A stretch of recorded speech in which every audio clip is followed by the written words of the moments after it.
గుంటూరు జిల్లా మంగళగిరిలో లక్ష్మీనరసింహస్వామి దేవస్థానం ముఖద్వారాన్ని ప్రారంభించారు మంత్రి నారా లోకేష్. వేద పండితుల సమక్షంలో అత్యంత వైభవంగా ఈ కార్యక్రమాన్ని నిర్వహించారు.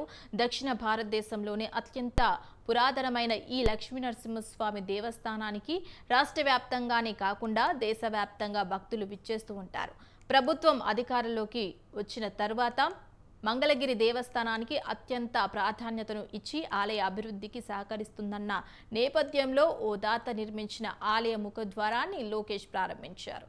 ఈ సందర్భంగా మంగళగిరి అభివృద్ధికి కట్టుబడి ఉన్నానని, మంగళగిరిని ఆదర్శ నియోజకవర్గంగా తీర్చిదిద్దాలని పార్టీ శ్రేణులకు పిలుపునిచ్చారు నారా లోకేష్.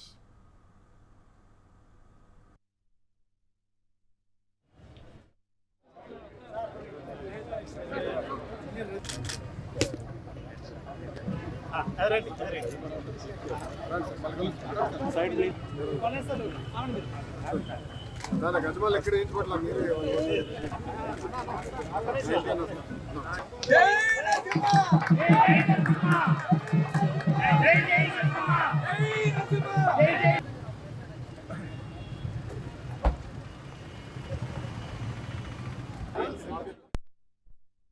మీరు ప్రభుత్వం సంస్థతో ఒప్పందం కుదుర్చుకుని వాళ్ళకి ఏం చెప్పారంటే మొత్తం ట్రాఫిక్ మానిటరింగ్ చేయమని చెప్పారు.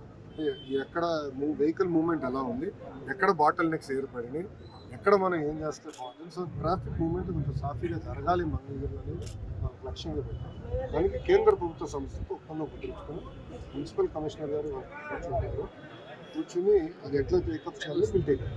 రాష్ట్ర వ్యాప్తంగా ఏంటంటే ఆల్రెడీ కొంతమంది ఎయిడెడ్లో ఉన్నారు, కొంతమంది నాన్ ఎయిడెడ్ ఉన్నారు. అంతా గందరగోళం అయింది. ఇప్పుడు ఇదంతా లీగల్ లిటిగేషన్లోకి వెళ్ళిపోయింది. మంత్రిగా నేను నిర్ణయం తీసుకోవాలన్నా కూడా ఇది మొత్తం లీగల్ లిటిగేషన్లోకి వెళ్ళి నేను కూల్గా బయటికి తీసుకురావాల్సిన బాధ్యత నాకు.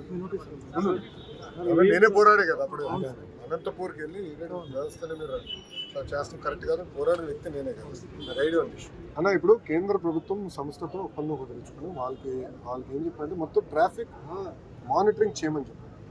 ఎక్కడ వెహికల్ మూవ్మెంట్ ఎలా ఉంది, ఎక్కడ బాటిల్ నెక్స్ ఏర్పడినాయి, ఎక్కడ మనం ఏం చేస్తే బాగుంటుంది. సో ట్రాఫిక్ మూవ్మెంట్ కొంచెం సాఫీగా జరగాలి.